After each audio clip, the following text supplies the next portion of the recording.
Muy feliz sábado. Feliz sábado. A la izquierda mía, derecha de ustedes, me parece que el sábado está un poquito más lindo, porque escuché varios feliz sábado de este costado, o puede ser que mis oídos, uno esté escuchando mejor que el otro.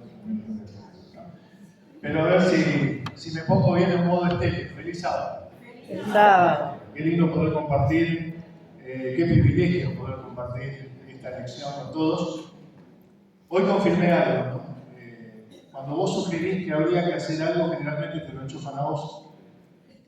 Me pasó la semana, se me ocurrió decir, estaría bueno lección en conjunto con este tema. Y el rebote fue, bueno, ¿querés hacerlo? Pero la verdad es que no lo digo a modo de queja porque entiendo que compartir la palabra de Dios tal vez sea el mayor privilegio que el Señor nos da debajo del cielo. Lo repasábamos anoche con el pastor Preser, el uso del don de la palabra, el valor que tiene para la presentar. Pero justamente para que no sean mis palabras sino las del Señor, vamos a elevar una plegaria en este momento. Eterno y bondadoso Padre Celestial, Señor, en esta hora nos acercamos a tu presencia con gratitud, pero también con humildad, reconociendo que necesitamos una vez más, Señor, ser enseñados por ti, que tú nos guíes a la verdad, porque guiándonos a la verdad nos guías a ti mismo. En quien está el perdón, en quien está la restauración y en quien está la vida eterna. Señor, quédate a nuestro lado y guíanos en este estudio. Lo pedimos humildemente, en el nombre de Jesús. Amén. Amén. Bueno, el tema de hoy es un tema que sin duda acá hay muchos que lo podrían explicar mejor que yo. Así que no es que vamos a descubrir cosas nuevas, sí vamos a repasar un tema que es clave que podamos conocer, un tema que es clave que sepamos manejar y que también es vital que podamos explicar a otros, porque tiene que ver con la esencia de la fe y de la identidad de la Iglesia Adventista del Séptimo Día. También puede pasar, así como sé que hay varios que lo podrían explicar de memoria y con los ojos cerrados, también sé que hay algunos que no lo manejan, que les resulta complicado, ¿sí o no? Puede pasar. De hecho, creo, y es una convicción personal, pero déjenme compartirlo, que la razón por la cual la doctrina del santuario y algunas de las profecías que tienen que ver con el mismo sean el tema por ahí menos comprendido y menos manejado dentro de nuestra feligresía, no es casual. Creo que el enemigo no quiere que lo manejemos, porque justamente la doctrina del juicio investigador en el santuario celestial, de lo ocurrido a partir del año 1844, es por excelencia la doctrina distintiva de nuestra iglesia. Es aquella que tiene que ver con la esencia de nuestra identidad, donde todo cobra sentido, porque hasta sostener la validez de la ley de Dios y por lo tanto del sábado, la santidad del sábado de cara a la crisis final, no tiene sentido si no hay un juicio investigador en el cielo. Porque si todo ya fue hecho en la cruz, entonces la observancia de la ley nada tiene que ver con la salvación. Hermano. Sí. Buen día. Buen día. Porque hay el sacrificio continuo diario desde el día, la mañana y la tarde, que representa por Jesús en el cielo, lo que está haciendo intercediendo con nosotros, y el día del juicio anual que era para borrar. El día de la expiación era la eliminación de.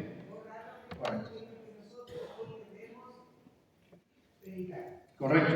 Y el día de la expiación tenía sentido precisamente ante una ley que demandaba purificación.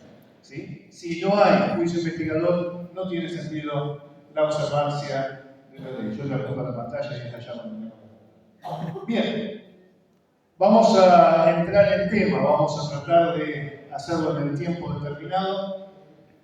Estamos en el marco del mensaje de los tres ángeles, que se nos decía, vi volar por el medio del cielo a otro ángel que tenía el evangelio eterno para predicarlo a los moradores de la tierra, a toda nación, tribu, lengua y pueblo, diciendo a gran voz, temed a Dios y dadle gloria, porque la hora de su juicio ha llegar.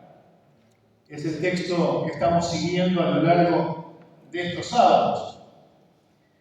¿Por qué es importante entender esta cuestión de la hora del juicio? Porque también podemos escuchar a alguno que dice, bueno, realmente entender la profecía de los 2300 días no es esencial para la salvación. Y por un lado es cierto, solo Cristo nos salva.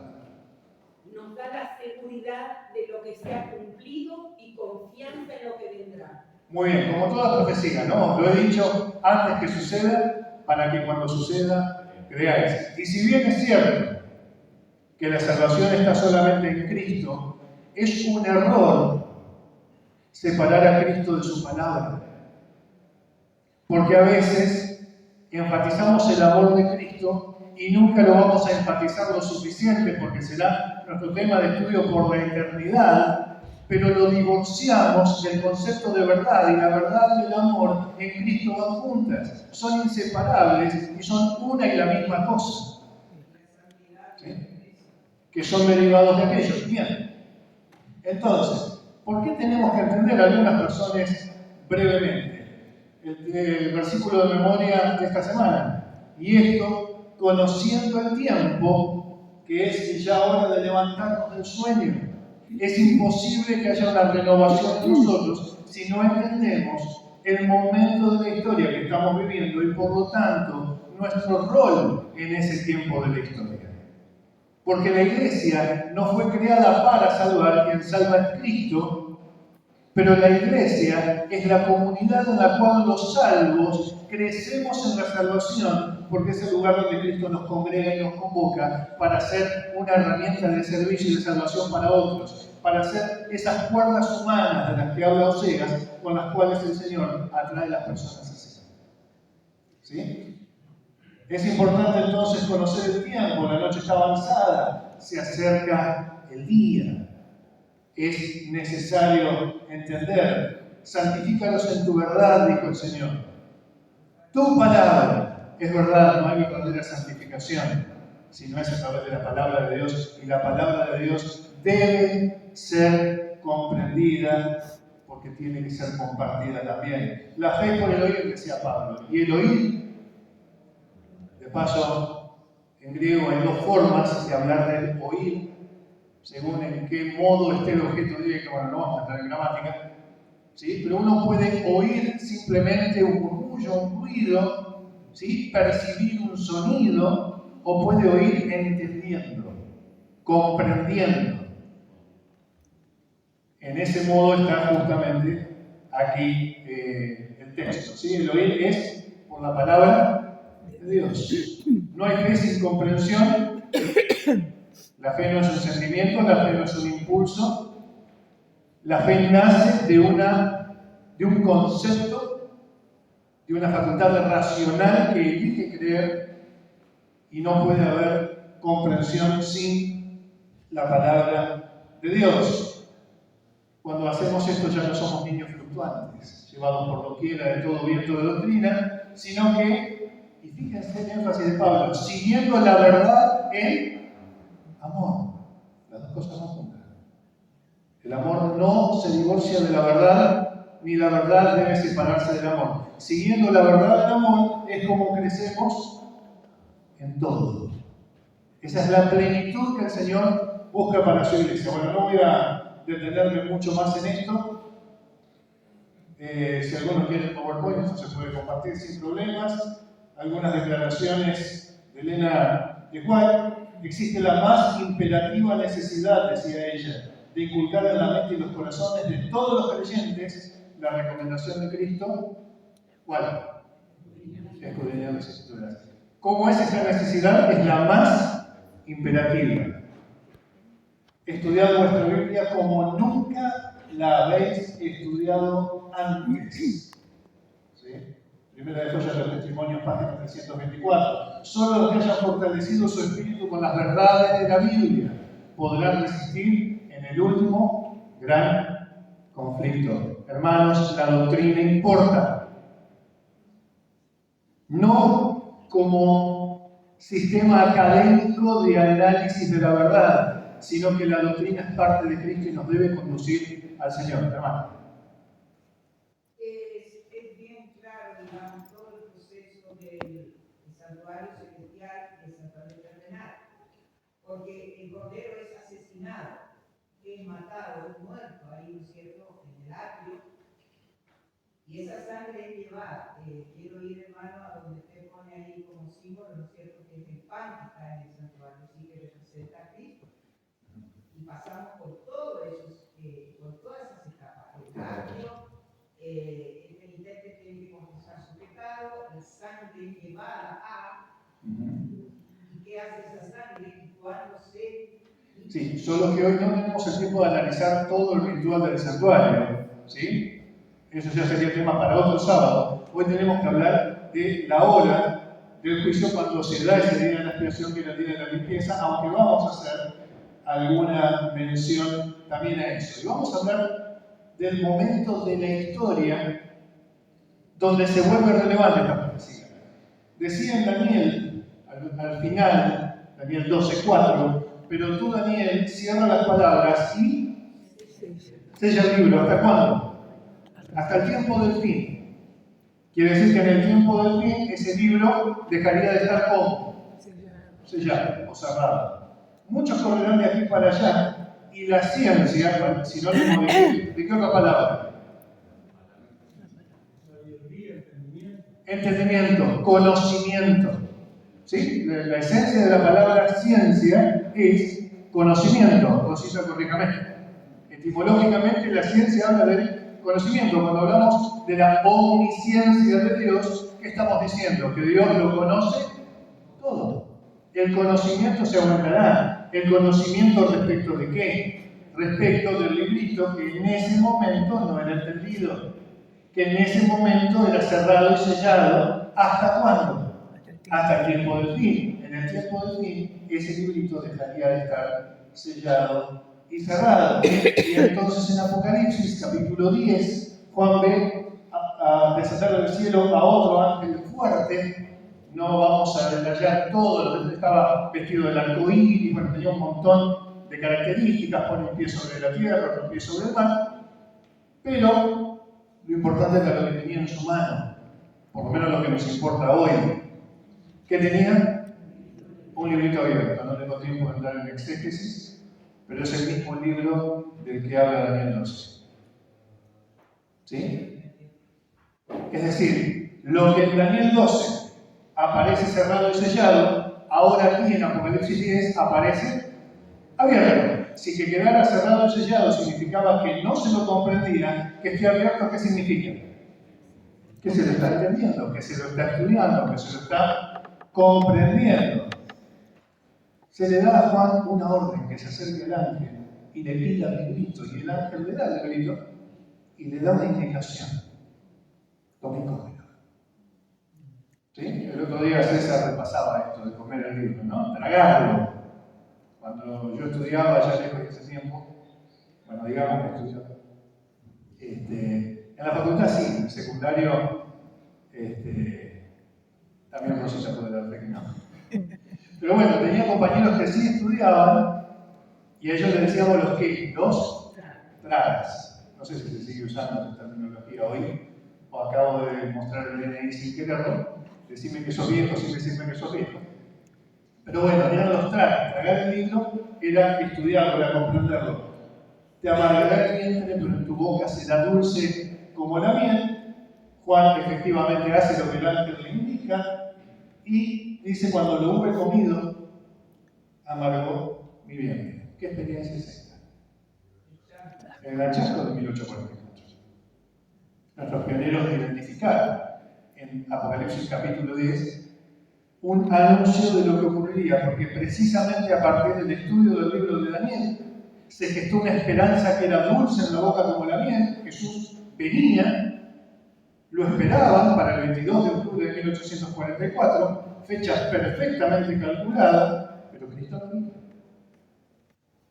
Y esa experiencia dulce se transformó en tremendamente amarga. Y pueden leer algún libro de la historia de nuestros pioneros y van a encontrar de qué manera ese chasco los golpeó con una dureza que ningún otro golpe en la vida podía jamás asemejarse. ¿Sí? No tenemos tiempo de entrar ahora en esos relatos, pero es muy interesante ver lo que ocurrió. Y entonces tenemos que referirnos a la profecía que hizo que ellos esperaran esa experiencia tan dulce que se volviera amarga. La profecía de los 2300 años o 2300 tardes y mañanas, Daniel 8:14. ¿Sí? Un santo pregunta: ¿hasta cuándo? ¿Hasta cuándo el santuario celestial sería pisoteado, sería echado por tierra? Hasta 2300 tardes y mañanas. Luego el santuario será purificado. Nuestros pioneros desarrollaron todo un sistema de estudio de Daniel. Ahí tenemos algunas de las gráficas que ellos manejaban. Si no recuerdo mal, esta es la de Josías Lynch. Y empezaron a encontrar fechas, acontecimientos, encontraron paralelismos en las profecías de Daniel, Daniel 2, Daniel 7, Daniel 8. Encontraron que había una sucesión de reinos, Babilonia. ¿Qué venía después de Babilonia? Medo-Persia, después de Medo-Persia, Grecia, después Roma, después ¿sí? Una división de reinos, un vacío de poder hasta que surgía un personaje simbolizado por un cuerno pequeño. Y encontraron que ese cuerno pequeño simbolizaba ¿a qué poder? Al papado, al sistema papal. ¿Sí?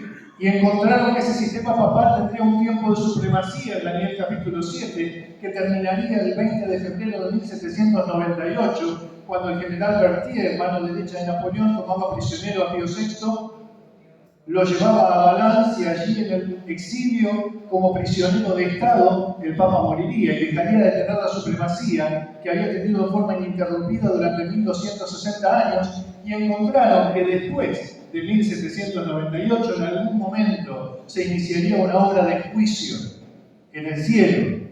Eso estaba en Daniel 7. Y en el paralelismo de Daniel 8, esa escena de juicio correspondía a la purificación del santuario. Aquello que el día de la expiación, el día de la eliminación del pecado del pueblo, también tenía como una de sus facetas, era un día de juicio. Tampoco tenemos tiempo para hablar del ritual del día de la expiación, pero bueno, y encontraron que esa profecía terminaba el 22 de octubre de 1844. Era posterior a 1798, el juicio investigador iniciaría entonces en esa fecha. Muchos de ellos predicaron. El más prominente de ellos, Guillermo Miller, en 1798. Sí, correcto. Miller predicó, multitudes creyeron, se frustraron. Después del chasco, algunos oraron al Señor para que les mostrara dónde se habían equivocado. Estaban convencidos que la palabra de Dios no falla. Y entonces Ira Benson, cruzando un sembradío, comprendió, vio los cielos abiertos y vio que Cristo había pasado del lugar santo al lugar santísimo del santuario celestial, que había empezado el antitípico día de la expiación, que había empezado una fase en su obra salvadora que estaba simbolizada por lo que ocurría una vez al año en Israel, cuando el sumo sacerdote entraba al lugar santísimo, y comprendió que el santuario que tenía que ser purificado no era esta tierra, sino que era el santuario celestial. Y que Cristo había iniciado esa fase final de su obra de intercesión, que ahora incluía una obra de juicio.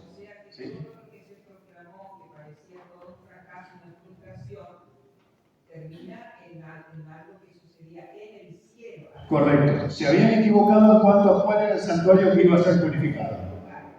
El lugar, exacto. Pero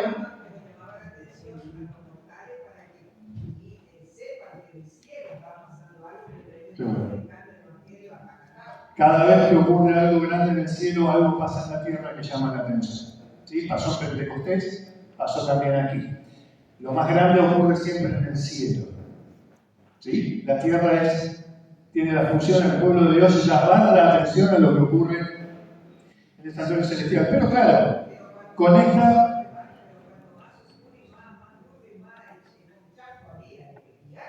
Sí, correcto. Ahora, justamente porque se salía de un chasco, es que no tardaron en llover acusaciones. Hicieron un papelón, ¿sí? Hicieron un papelonazo, profetizaron algo que no ocurrió, entonces ahora tienen que inventar una reinterpretación para no quedar tan mal. Hasta el día de hoy hay gente que lo dice. Que lo de 1844, que lo del juicio investigador, es un invento. Hay gente que hasta hoy lo dice. ¿Sí? Pero bueno, ahí estaban las acusaciones, ¿no? O que se habían equivocado en la fecha, o que habían inventado cualquier otra excusa. Por eso es importante, es necesario, que nosotros podamos entender este tema al punto de poder explicarlo a otros. ¿Cómo llegamos a 1844 sin usar, enfatizo esto, sin usar el espíritu de profecía? Solo con la Biblia y la historia, por supuesto. ¿Por qué? Porque si 1844 es falso, entonces los escritos de Elena también no lo son. Porque ella dijo que el tema del juicio investigador fue lo que aclaró, fue la clave que aclaró el misterio del chasco de 1844. Y de paso, si 1844 no es bíblico, no solo Elena sería un fraude, sino que lo mejor que podríamos hacer es salir todo por esa puerta y que el último apague la luz. Porque nosotros también seríamos un fraude como remanentes de Dios. Porque estaríamos sosteniendo nuestra fe sobre un concepto antibíblico. ¿Sí? La cara opuesta, ya te doy. La cara opuesta. Si 1844 es bíblico, no hay dudas de que estamos en el lugar donde el Señor quiere. Y por eso, Maxi, lo que decís es tan vital, porque era la palabra y la palabra sola. Ellos lo descubren antes porque no abandonaron su fe más allá del aparente fracaso, porque confiaban en algo. Dios no puede fallar. Hemos fallado nosotros, pero el Señor, ¿en qué? Y volvieron a las fuentes, no se quedaron lamentándose ni buscando nuevos mecenas o iluminados que aparecieran para una reinterpretación. Simplemente eran revisar los cálculos bíblicos, estos eran exactos, entonces debía haber una mala interpretación o aplicación de ellos. Y ahí el Señor nos bendice con la visión. Correcto. De hecho, hubo varios grupos, ¿no? Algunos siguieron poniendo fechas. Elena no tuvo ninguna visión al respecto hasta mucho tiempo después. ¿Sí? Fue sobre el estudio de la Biblia. En el libro de Daniel capítulo 12, versículo 4, dice que la ciencia será aumentada. Algunos han interpretado por allí de que la ciencia era relacionada con la parte industrial y científica. Sin embargo, nosotros los adventistas creemos que la ciencia será aumentada en relación al conocimiento de la palabra de Dios. Que algunos han interpretado que la ciencia de la que habla Daniel 12 era la ciencia en términos de industria, en términos de tecnología. ¿Sí? Lo que hoy nosotros asociamos con la palabra ciencia, pero que entendemos nosotros que la ciencia de Daniel 12 era específicamente referida al conocimiento de la palabra de Dios y más particularmente la profecía. Era eso. Gracias. Por supuesto, déjenme hacer un pequeño pie de página al respecto. Todo el avance científico y tecnológico de alguna manera acompaña. Cuando ustedes estudian la historia, van a encontrar los fenómenos en lo económico, en lo político, en lo científico, tecnológico, siempre acompañaron a los fenómenos religiosos o espirituales. ¿Sí? Dos ejemplos. ¿Cuál fue la edad de mayor atraso científico, tecnológico, económico, político? La Edad Media. ¿Cuál fue el rasgo espiritual de la Edad Media? El absoluto estancamiento y oscurecimiento de la verdad. Hoy vivimos un mundo cada vez más globalizado, en lo cultural, en lo económico, zonas de mercado común, ¿sí? En lo político, en todo sentido se tiende a la globalización y al borrar todas las diferencias, las fronteras y los límites, hasta en lo sexual. Y en lo espiritual, el rasgo también es mezclar todo, que todas las religiones estén, todo da lo mismo, todos los caminos son iguales. ¿sí? Siempre los fenómenos en el resto de los ámbitos acompañaron a los fenómenos en el ámbito de lo espiritual, que es lo determinante del ser humano. Pero son periféricos a este. ¿Está bien? Bien, seguimos. 2300 tardes y mañanas el santuario será purificado. Sí, pastor. Con globalización, y lo que está sucediendo ahora es lo contrario, porque se están agrupando en la unicidad, están buscando una línea común, y sabemos que eso es bíblico también. También. Globalizar, ahora es cerrar y tomar una dirección única todo el mundo. Correcto. Pero ese movimiento no iba a ser posible si primero no se borraban las fronteras. La globalización fue funcional a la unificación. Porque mientras cada uno sostuviera su postura era imposible. Para someter a todo primero hay que borrar la identidad. ¿Sí? Y ese proceso es el que vivimos, Pastor Álvaro. Acompañé encantado como usted presentó la importancia de la doctrina del santuario de 1844. Lo presentó en forma brillante. Ahora, no estoy totalmente seguro que tengamos que poner todo el énfasis ahí, porque si no tenemos la doctrina será una iglesia apagada de luz. Dijo el apóstol Pablo, no pretendo saber otra cosa sino a Cristo y Cristo crucificado. Nosotros somos evangélicos. El evangelio es el centro de nuestra fe y de nuestra doctrina. Tiene importancia, pero no de las 28 doctrinas, porque la mayoría de nuestros hermanos no la entienden y no quiere decir que estén perdidos. Correcto. No quise decir que si no la entendemos cerramos la puerta. Lo que quise decir es que si como iglesia sostenemos algo que es antibíblico, estamos en un serio problema. A eso me refería, ¿sí? O sea, cerremos la puerta y vayámonos, porque si nuestro mensaje no es bíblico, entonces estaríamos en el lugar equivocado. Creo firmemente que el mensaje de nuestra iglesia es absolutamente bíblico y que nos conduce a Cristo. ¿Sí? Y que esto de 1844 del juicio, de hecho, Apocalipsis me lo sitúa como parte del Evangelio eterno. La hora de su juicio llegado es parte del mensaje del Evangelio eterno que esos ángeles proclaman. ¿Sí? Bien, tarde y mañana. ¿Por qué tarde y mañana? Si el día, ¿a qué hora empieza? Igual que en la creación, Bien. la tarde y la mañana. Excelente. Para nosotros el día comienza a la mañana y termina a la noche. Bueno, bíblicamente es justo al revés. El día comienza con la puesta del sol. El día comienza con el descanso que nos prepara para el trabajo. De paso, tiene que ver con una filosofía de vida. Piénsenlo, la dejo picando porque no es el tema de hoy. Fue la tarde y la mañana, dice el relato de la creación. Gracias.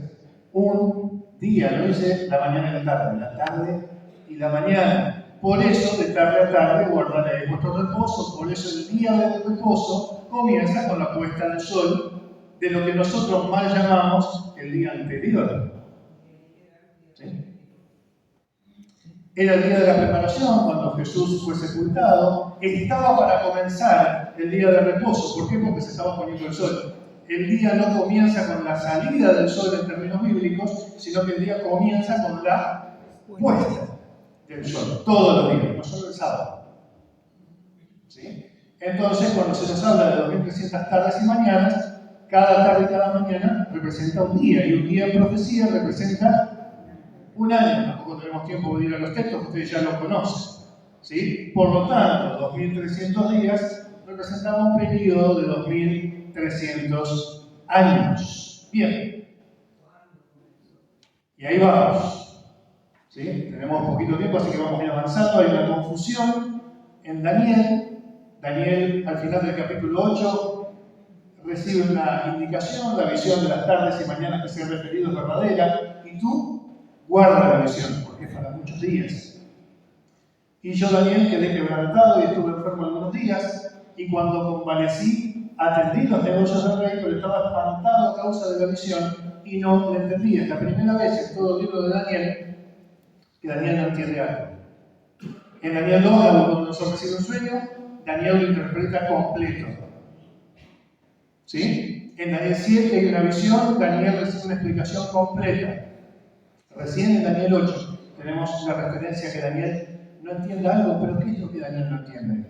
Porque su obra está puesta en las 70 semanas Todavía no, porque no le mencionaron 60 semanas.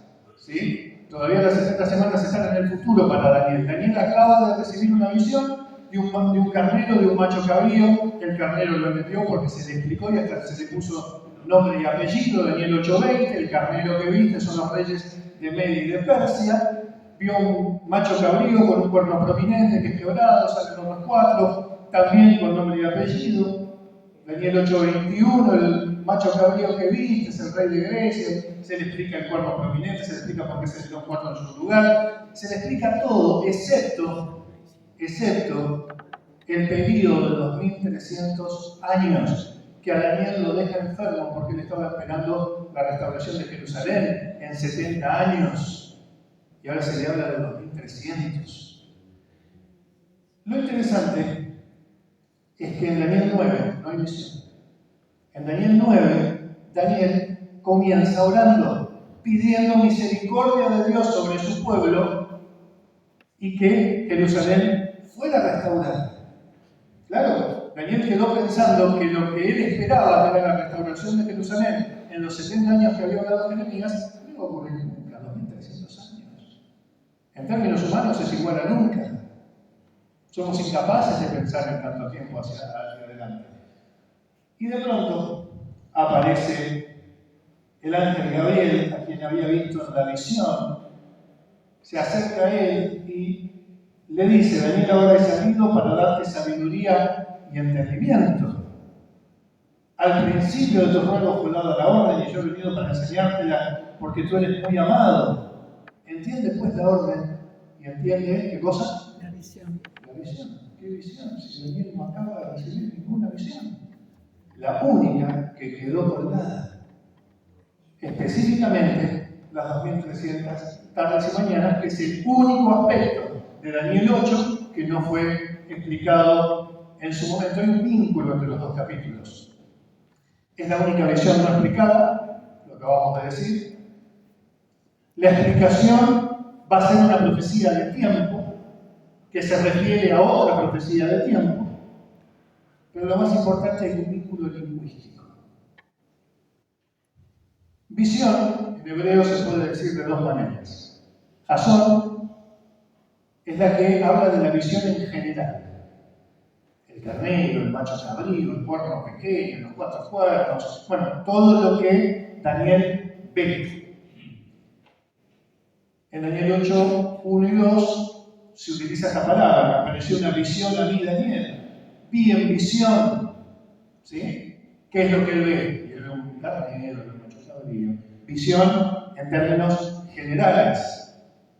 En Daniel 9:21, cuando habla del varón Gabriel, a quien había visto en la visión al principio, también está hablando de Jasón, de la visión general, porque la Gabriel lo vio en relación con toda la visión. Pero hay una segunda palabra que es importante, que es maré. Maré es una visión específica, más concretamente la visión en cuanto al tiempo. La visión de las tardes y mañanas, hay visiones maré, no es Jasón. Es verdad, guarda la visión, no habla de Jasón, no es que tiene que guardar todo lo que vio, sino el periodo de tiempo. Eso era para muchos días.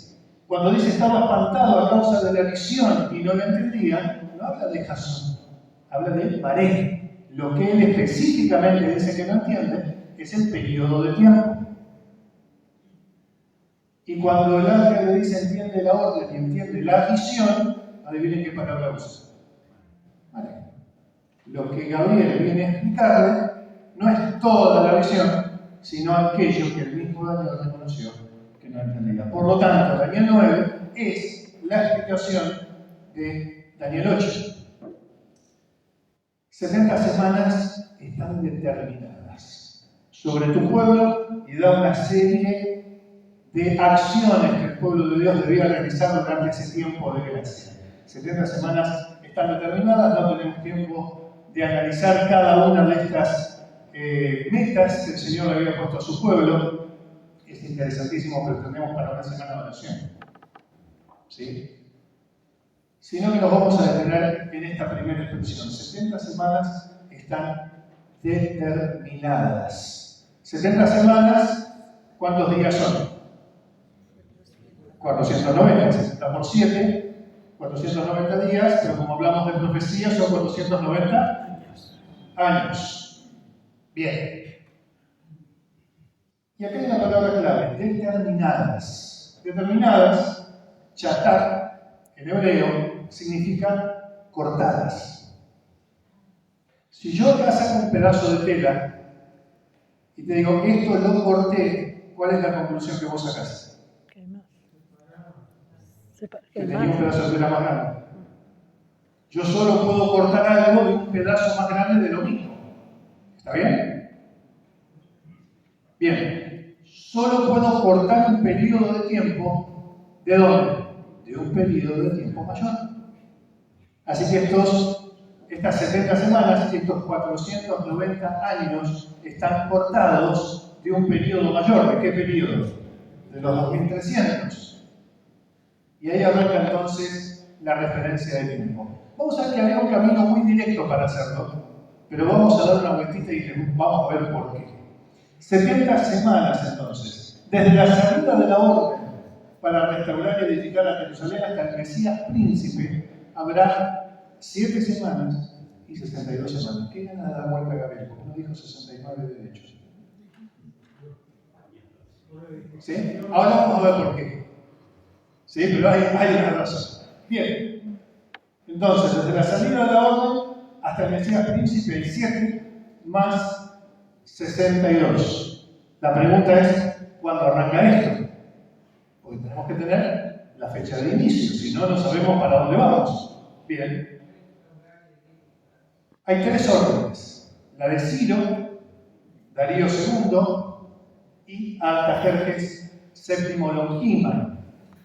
La de Ciro es del 537 a.C., la de Darío es del 520 y la de Artajerjes es la del 457. En principio, nos vamos a quedar con la de Artajerjes por una razón, es la única que realmente restaura a Jerusalén en cuanto a su autonomía, no solo de la orden de reedificar el permiso de adorar en el templo, sino que le restaura la autonomía. Hay una razón mejor, pero doy un par de minutos para encontrarla. Vamos a tomar entonces la fecha 457 a.C. Dice que dentro de ese periodo se volverá a edificar la plaza y el muro en tiempos angustiosos. Y ahí tenemos por qué está partido en 7 y en 62. Porque al cabo de 7 semanas, es decir, de 49 años, llegamos al año 408 a.C., que es cuando se termina la reconstrucción de Jerusalén. ¿Sí? Que era lo que a Daniel un poco lo angustiaba. ¿Sí? Entonces el ángel se toma el tiempo. Podría haber dicho 69, vamos de acá hasta acá derecho. Pero no, hagamos una paradita en el camino para que Daniel sepa que Jerusalén va a ser reconstruida. Por eso no le dice 69, le dice habrá 7, después de esas 7 se va a reconstruir Jerusalén y van a quedar otras 62 hasta el Mesías príncipe, que también era parte de la preocupación de Daniel. Bien, ahora, volvemos al cálculo. Yo tengo 69 semanas, ya nos olvidamos de la partición de 7 y 62, ya vimos para qué está. Tengo 69 de las 70 entre la salida de la orden de Artajerjes, 457 a.C., y el Mesías príncipe, 69 por 7, 483, tengo 483 años. Así que habría que hacer el cálculo. Si alguien tiene calculadora y lo quiere hacer, menos 457, si es antes de Cristo, son números negativos, más 483. ¿Y qué número les va a dar? 27. ¿Alguien hizo el cálculo en la calculadora? Háganlo. ¿Cuánto da? 26. ¿Por qué? Bien. Exacto. La calculadora cuenta el 0. Entonces, si yo menos 457 le sumo 483, me da 26. Pero resulta que el año 0 no existe. Pasamos del 1 antes de Cristo al 1 de nuestra era, de la era cristiana. ¿sí? Así que tenemos un escalón menos en el camino. Por lo tanto, al pasar de números negativos a positivos, siempre en año calendario le tengo que sumar 1 a lo que me da la calculadora. Llegamos al año 27 de nuestra era. ¿Qué pasó en ese día? Ahí tenemos la diferencia de cálculo. ¿Qué pasó en ese año 27? Llegamos al Mesías Príncipe, dijimos 27 después de Cristo. Jesús es bautizado. El Mesías, palabra hebrea, Mashiach, que significa lo mismo que el griego Christos. Los dos son participios de un verbo que significa ungir. Tanto Mashiach en el hebreo, Mesías, como Christos, Cristo, significan ungido. De paso, Cristo no es el nombre, Cristo es un título. ¿Cuándo fue ungido Jesús? En su bautismo. Por eso, recién después de su bautismo, Jesús comienza su ministerio público. Ahí es cuando el verbo de Dios se transforma en hijo. Hijo es un título misionológico de Jesús. Tampoco tenemos tiempo para eso. ¿Sí? Pero cada vez que se habla del hijo, se habla de aquel que fue ungido por el Padre con una misión para la cual fue enviado. ¿Sí? También, para otro día. Lo importante es que Cristo es ungido en su bautismo. Y en Lucas 3.1 ubica el bautismo en el año 15 de Tiberio César. Y adivinen qué año era el año 15 de Tiberio César. 27. El año 27 Jesús fue ungido. Bien, así que tenemos hasta acá, año 457 a.C., hasta el Mesías, año 27. Pastor Alberto. No detalles, pero no solo detalles, porque todo es importante. Primero, la importancia de las primeras 7 semanas, que eso es histórico. Nos ayuda a rebatir la idea muy generalizada de que esto se aplicaba a Antíoco Epífanes. Correcto. Día por día y no día por año. Segundo, que Jesús fue bautizado en el Santo de los Santos cumplido a los 30 años de edad. Hay que recordar que en realidad Cristo nació 3 años y medio antes de Cristo. Y un poco más también. Sí, de paso Lucas dice que era como de 30, no dice que tenía exactamente 30. ¿Sí? La Biblia no da la edad de Jesús ni al momento del bautismo ni al momento de la crucifixión. Cuando dice como de 30, podría ser el 32, 31, 30. La referencia que hace el pastor Alberto tiene que ver con el cálculo de los años romanos. El año que nosotros llamamos año 1, es decir, el año supuestamente del nacimiento de Cristo, es el año 753 a Viscóndita, el año 753 desde la creación de Roma, desde la fundación de Roma. Pero resulta que Herodes el Grande, el que manda a matar a los niños porque se había enterado del nacimiento de Cristo, murió casi 4 años antes, en el 749 a Viscóndita. Así que es imposible que Jesús haya nacido después de la muerte de Herodes. Pero como la Biblia no fija edad de Jesús, no es un problema. Es simplemente un error de rotulado de los años, si se quiere. Lo cierto es que Jesús seguramente tenía un poquito más de 30 en el momento del bautismo. Tal vez 31, 32, no lo sabemos. Tampoco es relevante. Que tuviera un año más o un año menos. Lo cierto es que en el año 27 de nuestra era, Jesús es ungido. Era un treintón. ¿Sí? Cuando me miran a mí dicen es un treintón. Y después se compran lentes y se dan cuenta que estaban equivocados. Bien. Ahora tenemos, nos falta una semana, teníamos 69 de las 70. Por otra semana confirmará el pacto con muchos. Esa otra semana, son 7 años más, el 27, nos lleva ¿a qué año? 27 más 7, 34. Bien. ¿Qué ocurre en el año 34? El apedreamiento de Esteban, con el cual las autoridades judías sellan su rechazo de Jesús e Israel deja de ser un concepto genético de linaje sanguíneo y pasa a ser un concepto espiritual. El que está en Cristo es de la simiente de Abraham, aunque no tenga una gota judía. ¿Está bien? Israel pasa a ser un concepto espiritual. Por eso Pablo dice, ya no hay judío ni griego, no hay esclavo ni libre. ¿Sí? ¿Por qué? Porque todos somos uno. Después del apedreamiento de Esteban comienza la predicación a los gentiles. Se expande el evangelio a quienes no eran parte del pueblo del pacto. Bien, y después de las 62 semanas, ¿sí? 7 y 62, después de la semana 69, se quitará la vida al Mesías. ¿Sí? ¿En qué momento? Porque tenemos 7 años después de esa última semana. ¿En qué momento? A la mitad de la semana hará cesar el sacrificio y la ofrenda. ¿Y sabemos cuándo cesó el sacrificio y la ofrenda? Irene.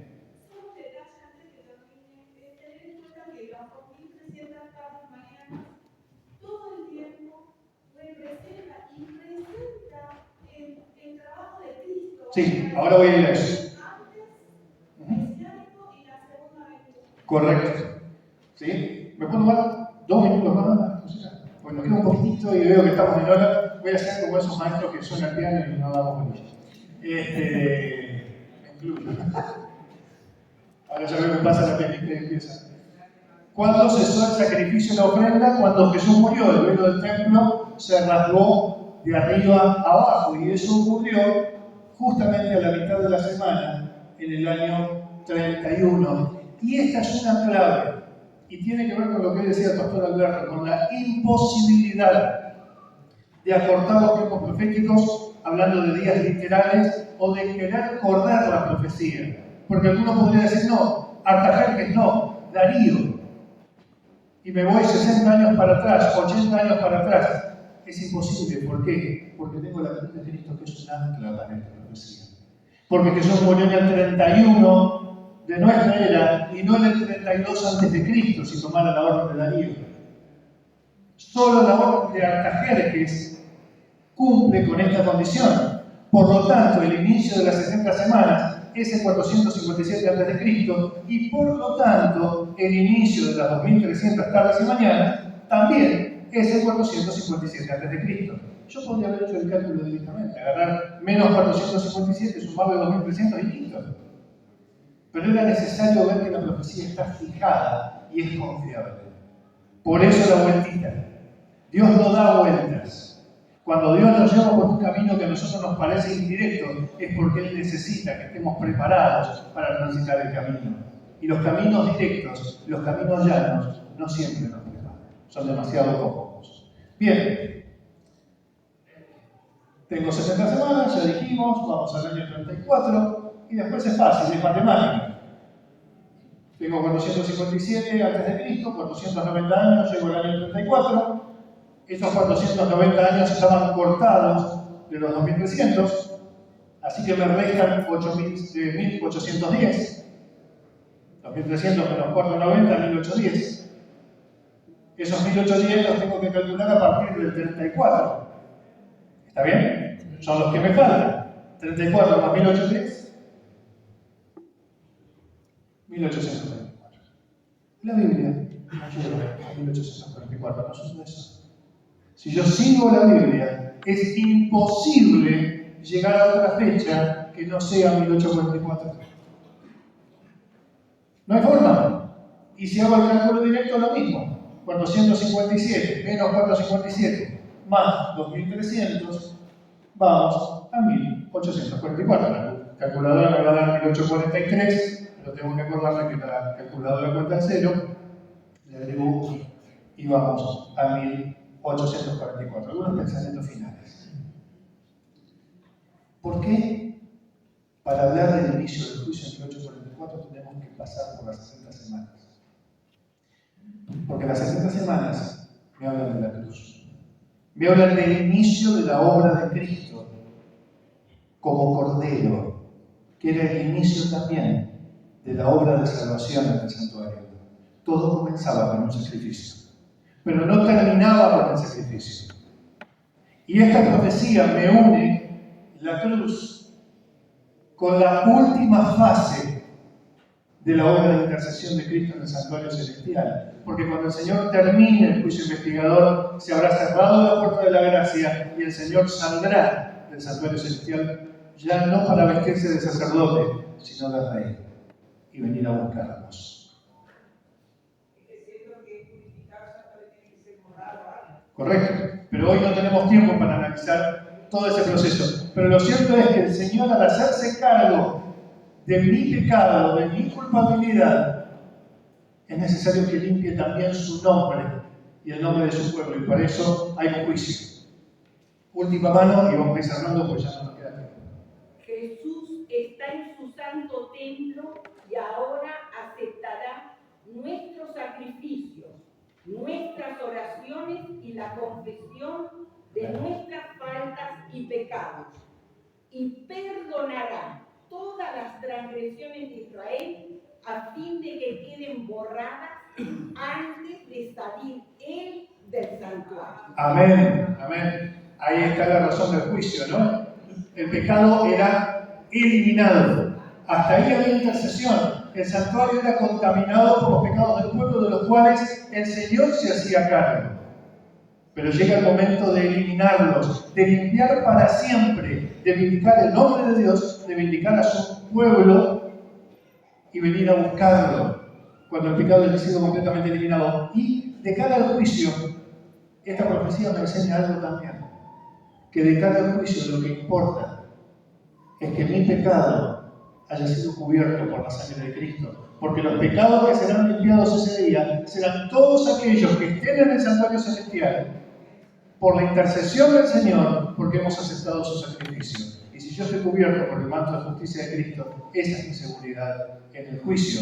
Solo Cristo es mi seguridad. Y a esto tenemos que agregar en nuestro rol, y ya con esto termino.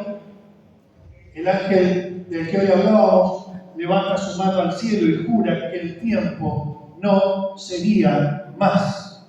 Aquel libro es abierto en el tiempo del fin, cuando ya no quedan profecías de tiempo posteriores a esa. 1844, Elena es clara, no hay más profecías de tiempos posteriores a 1844.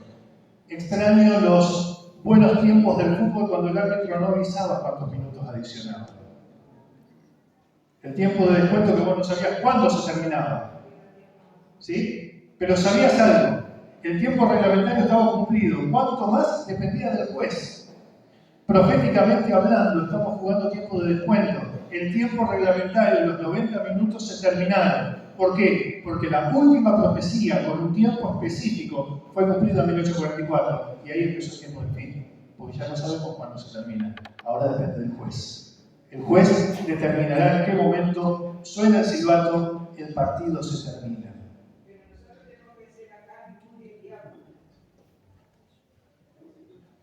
Y él me dijo, hablando del chasco, porque Apocalipsis 10 no termina con un chasco, termina con un propósito. Es necesario que profetices otra vez sobre muchos pueblos, naciones, lenguas y reyes, y volvemos al triple mensaje angélico y una de sus características. Es para predicarlo ¿a quién? A toda nación, tribu, lengua y pueblo. ¿Y qué ocurre cuando el mensaje es predicado a toda nación, tribu, lengua y pueblo? ¿Será predicado este evangelio del reino? Y me encanta la expresión, no es condición, es promesa. No es si fuere predicado, no, será predicado. Eso seguro. Diría el Hermano Iglesias, conmigo o sinmigo. Acá también saqué de pero va a ser predicado. ¿Y qué va a pasar? Vendrá el fin. Y nuestra iglesia, mis hermanos, la que nació de un chasco, por la comprensión de esta profecía, para predicarla al mundo, fue señalada por esa misma profecía, como el remanente que el Señor había elegido para predicar un mensaje cuando ya no hay tiempo. Porque el tiempo se acaba, porque Jesús viene y porque no va a haber nada después. A nosotros nos compete estar a la altura, confiando en el Señor, cubiertos por su gracia, sabiendo que Él juzga, pero todavía intercede, que todavía hay gracia, y proclamar esa gracia a quienes no saben que todavía está disponible, para que todos tengan la oportunidad de hacer su decisión, para que el juicio en el cielo aclare el destino de la humanidad a los principados y potestades en los lugares celestiales, y el Señor pueda cerrar ese juicio, pueda venir a buscarnos y pueda darnos el cumplimiento de aquella esperanza que hoy nos alienta, pero que un día será realidad. Que Dios nos bendiga. Muy feliz sábado para todos.